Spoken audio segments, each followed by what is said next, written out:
Hello, and welcome to Reawaken the Dream, a course for the writer mom or anyone who has to write in tiny fragments of time because you don't have a big block of time to sit down and write.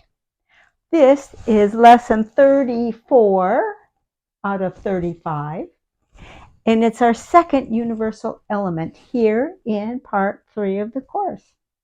Well, we're celebrating something pretty exciting. It's our second week celebrating it. We're going to celebrate it the third week too. It's the third superpower, the power of command. You did it. Look at this. This is week 34. You've come here month after month and you've stuck with the course. And now you know that just using a small amount of time studying these character traits, you get a whole complete package of them. So now you know the power of those small pieces of time. It's the power that you have within yourself to make good use of them when you stay consistent and regular, even when it's small amounts of time. You're doing it. You're almost done. It's incredible. Well, as usual, we're going to begin with a very brief review of the first universal element. It was the element of love. And I was even hesitant to say analysis of because love is a gift.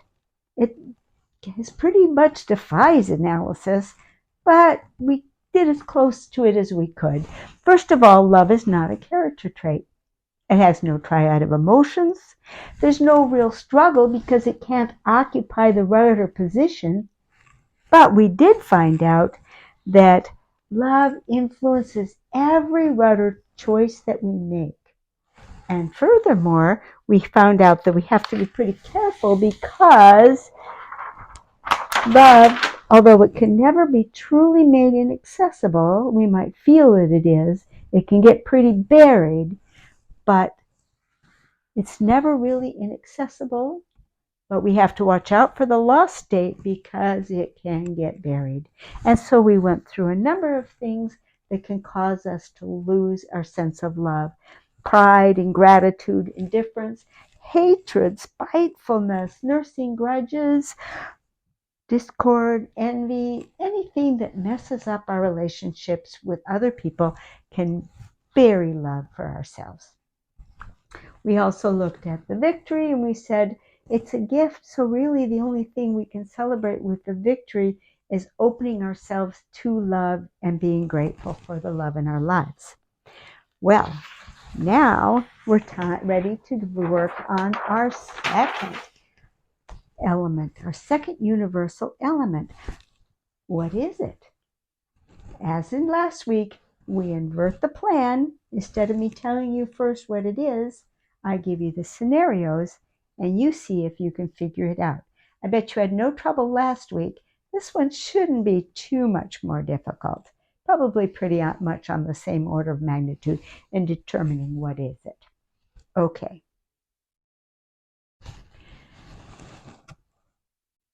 The prognosis was not particularly good going into the surgery. It was a high-risk surgery, but the surgeon was the best there was. Sarah settled down in the waiting room for a long wait. She answered a million texts. All of her friends, every family member wanted to know, keep me posted, keep me posted. So she just got how many times she typed in, thank you for your support and your prayers over and over. Finally, the list of text messages was finished and there were no new ones. Now what was she going to do? She brought a book, but she couldn't get into the story. She tried the magazines in the waiting area, but she gave up on that when she found that she was just mindlessly turning the pages. She just had to wait it out. Finally, after hours, it seemed like hours, well, it was hours, The doctor entered the waiting area and came over to her. Well, he came through the surgery. It's too early to say about what his prognosis is, but right now, his vital signs are stable. A wave of relief rushed through Sarah, but it didn't get all the way to the core of concern. He's not out of the woods yet. So she turned to the doctor and said, "How soon can I see him?" "What is it?"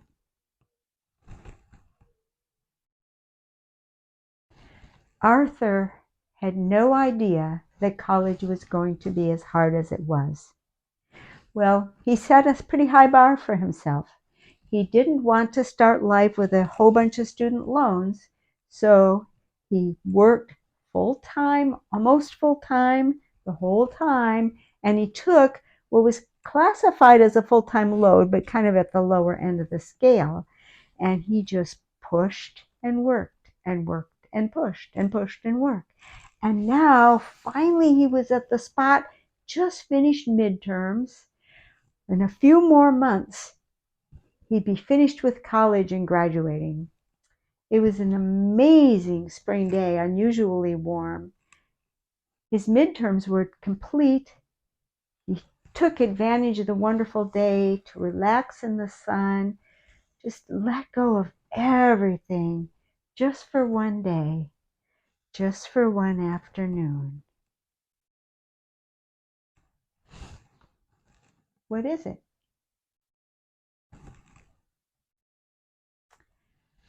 Rick and Cindy drove home from the counselor's office in total silence. But it was a very different kind of silence from the silence with which they drove to the appointment. While driving to the appointment, it was a stony silence. A silence that shouted, "I don't have a thing to say to you." Driving home from the appointment, the silence was more like,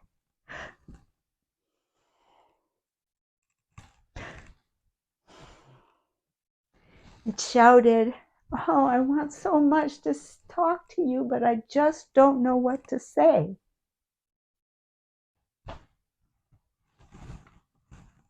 What is it? Dr. Grayfield double-checked all of his numbers. He checked backwards into his lab book to make sure the numbers had been recorded correctly. He checked forward into how he had used them in the statistical calculation to make sure there was no error there.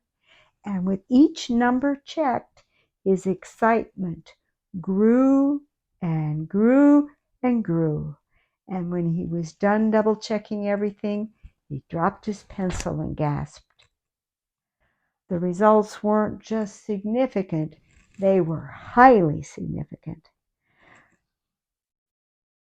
Dr. Grayfield got a hold of himself, though.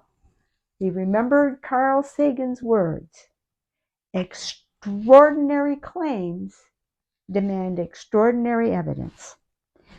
He decided that before he said anything to anyone in his field, he would do another round of his experiment, this time using twice as many zebrafish.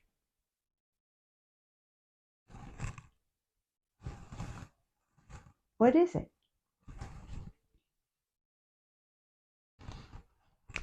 Well, did you figure it out? I bet you did. It's hope. Just like love, hope is not a character trait. It has no triad of emotions. You can't put it in the rudder position. You can't give it to yourself by working harder or trying harder or passing some kind of test. It's a gift. But without hope, you cannot take on any kind of a struggle. Without hope, what would animate all of the challenges of life. So it's a vital part of life, but you can't give it to yourself. So what do you do with it? And again, we saw this again with love. You cannot win it for yourself, but you can protect it. And how do you protect it? Well, that depends. With love, it was pretty easy. We were able to list a whole list of problem behaviors and outcomes that could bury love. It's a little more complicated with hope, but it's really worth diving in because this is important. We don't want to bury hope in our lives. First thing we have to break it down into, are we talking about material, hope for material things?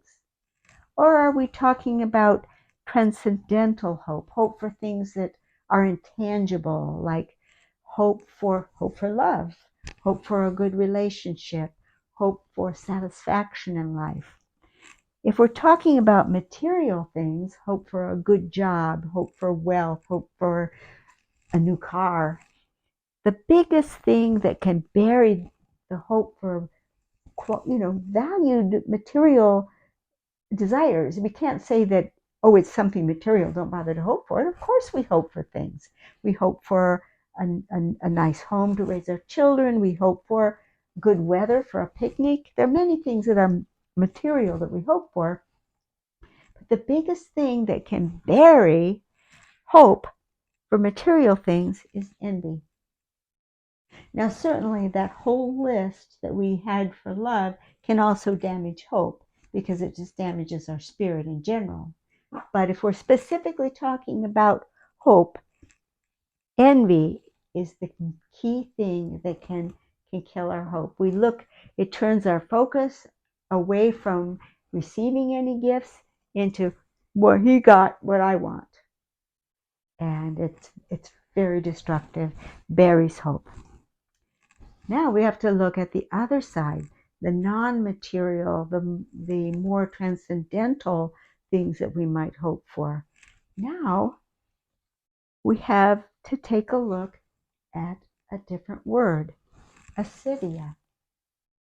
What? That's not a very common word. Maybe you know it. Great. It's not bandied about commonly. If you look up a dictionary sort of a definition, what does it mean? You'll get words back like sloth, boredom, indifference. How do those damage hope? Well, the problem with these words, there's nothing wrong with those words. That's accurate. But it's not good enough. It's not good enough to say sloth ruins hope, boredom ruins hope, indifference ruins hope. No, we need to know why our character got into one of these states. And that will give us a lot more information as to why it's damaging to hope. So let's dive in a little bit deeper. Acedia makes war on hope. There are two flavors of acedia. The first one is the lost state of constancy or perseverance. So I guess you could say 1A and 1B. They're slightly different. I consider them as one flavor because they're so similar to one another. The lost state of constancy that we're talking about here comes with a question like, what's the use? I've tried and I've tried. What's the use? That is a form of acedia. The other one, having to do with is the lost state of perseverance, where we know constancy was going the long haul. Perseverance is overcoming an obstacle that's right in front of us.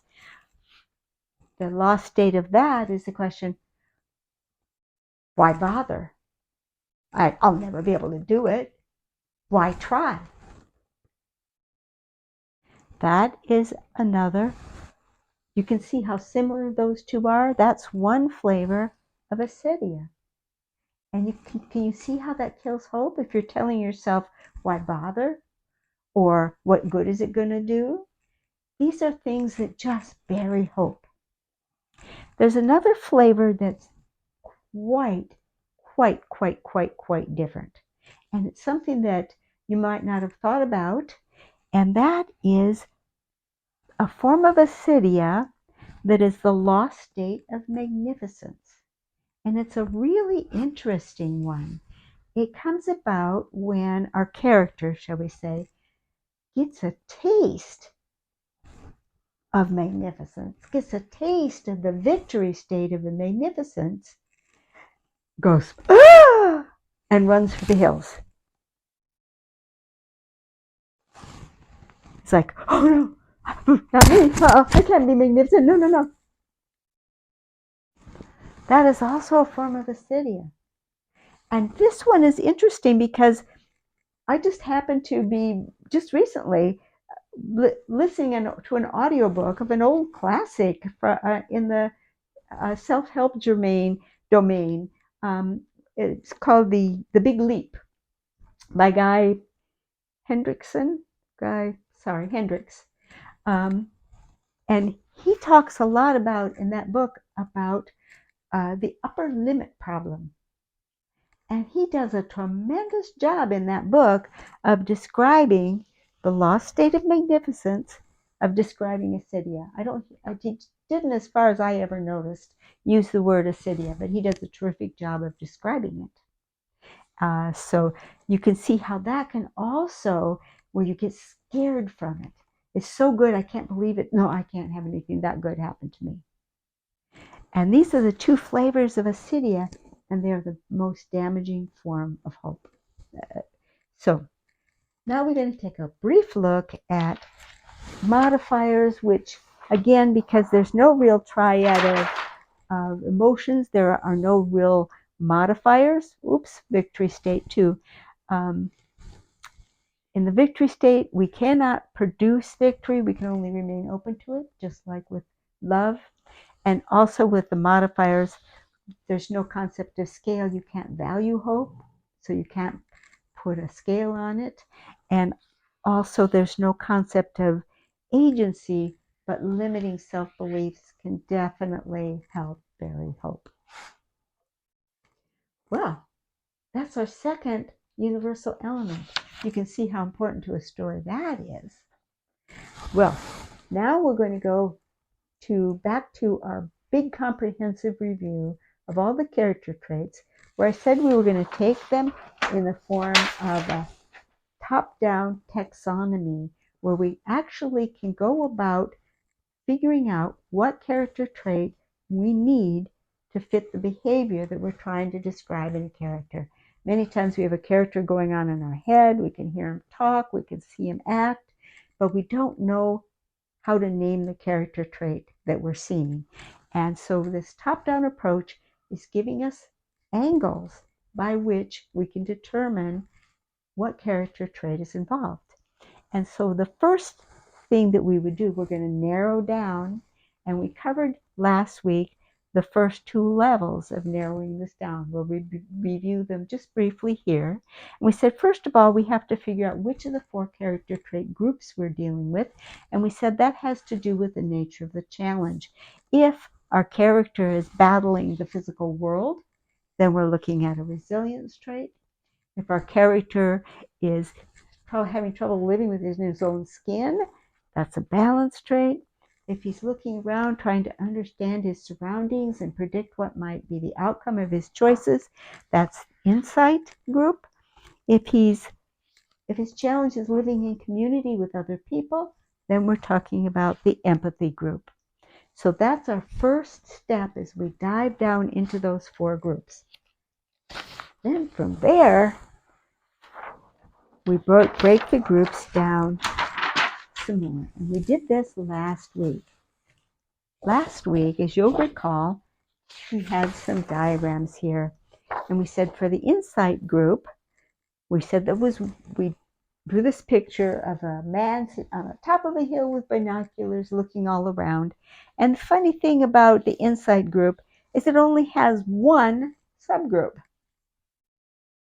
We called it the wisdom subgroup, and all three of the insight character traits are present in the wisdom subgroup. So it doesn't really break things down any further. It's unique in that regard. So now we have to say, okay, what breaks down wisdom? What separates these character traits? And the answers are in the character traits themselves. Circumspection has to do with understanding your current circumstances. What are all the factors that are going on around you? Foresight has to do with, can you make a projection into the future accurately? And docility comes in when it's like, oh, I don't have all the facts. I don't have everything I need to know. I need to look outside myself for other sources. So that's how we would break down the character trait that we're witnessing in our character. The resilience group, which had to do with the character dealing with the real world, we saw that broke down into courage and power. And we said courage comes into play when it's the character versus the big world. And the character feels very small compared to the world. And we said that was the courage subgroup. So now we have three character traits in the courage subgroup: constancy, perseverance, and patience. We just saw them show up with hope. Constancy is the long haul. Is it the sameness, the boredom, it just seems to be over and over and endlessly over and over. Constancy. With perseverance, it's the big obstacle. How are we going to get over that obstacle? And patience has to do with suffering. It hurts. It hurts. And so that's how you break down from the group of courage to the specific character trait. The other group with the resilience is the power subgroup. In the power subgroup, our character feels like he's on top of the world. He's got it, he's getting it, or he hopes to be getting it. And in that, we had two character traits as well: magnificence and magnanimity. Magnificence has to do with our character's willingness to reach his true greatness, willingness to reach his full potential. And magnanimity has to do with acknowledging those who are on the way to his success and also celebrating the giftedness of others, so that you can be in a contest and you can be the runner-up in the contest and still celebrate the one who won. So these two are in the power. That's how you separate the power subgroup. Well, we have two more character trait groups to consider. Breaking down the balance group. The balance group, we said, had a group called self-regulation. And self-regulation, we said, occurs when the character is having trouble, perhaps a struggle with getting himself to do his own will, to obey himself. And we see there are three character traits in the self-regulation group: moderation, orderliness, and self-control. In moderation, the challenge is the character struggling with how much is enough, when do you stop, how much effort, what's the reasonable amount. Orderliness has to do with is he dealing with his physical surroundings, organizing his time, being punctual, dressing appropriately. And self-control is he impulsive? Does he blurt things out? Does he buy things that he shouldn't be buying without any thought? So you can see how you can break your character trait down there from what you observe in your character to the trait you need. And then, of course, from there, you can dive into the details on that trait. The attention subgroup in the balance group has to do with our characters receiving attention from others and giving attention to others. We found with meekness, meekness was the character being comfortable within himself and not having to think about himself because he's comfortable in his own skin. And so therefore, he's able to attend to the needs of other people. He can look out to others and see what they may need and give other people attention because he isn't forced to attend to himself at all times. The modesty side of it has to do with whether he has an exaggerated need of attention. An exaggerated need of attention attempts to bolster a flawed sense of self with trying to get attention and adulation from others. So again, it's a flawed sense of self that's the problem, but he's seeking the attention of others to get it. The final subgroup in the balance is the self-assessment group, and that breaks down into two character traits, honesty and humility. In the self-assessment group, we say, is the character able to correctly judge where he sits in the world and himself? And we broke it down into two things. Honesty has to do with his own role in his current situation. To what extent did he bring things about for himself? If he's facing troubles, is he facing troubles because of what he did? Is he being open to himself with his role in things? And humility is recognizing giftedness. Did you make yourself 6 foot tall? Did you make yourself beautiful and a talented singer? No, those were gifts. Now, you honed it perhaps, and you might be wanted to be honest with the work that it took to make good use of it, but also being aware of your giftedness. And also, the humility side of it has the reverse side of not feeling as though the gift package that you got was not good enough. Being accepting of the things that you would rather not have been given. And likewise, in honesty, not feeling like your past is your future. If your character has something in his past that he's ashamed of, not feeling that means he can't go forward and be a good person. So those are the balance group traits. And we conclude this study with the giant empathy group. The interesting thing about the empathy group, it was so big I had to put an extension on my chart to fit them all on. And the empathy group broke down into a number of subgroups as well. The first one is the dependability subgroup, which last week we said, how much can other people count on your character to come through? And so that has 4 character traits within it. Let's see how we distinguish between the 4 character traits. Loyalty has to do with his place in the group and honoring his place as a member of a group. Responsibility has to do with coming through with the things that he said he'd do. Sincerity, is he open and honest with other people? And trustworthiness, does he do the right thing when nobody's looking? So those are the ways that we can break up the dependability subgroup. There's also a sociability subgroup. The sociability subgroup we said last week is how easy is it to get along with our character? Is he fun to be around?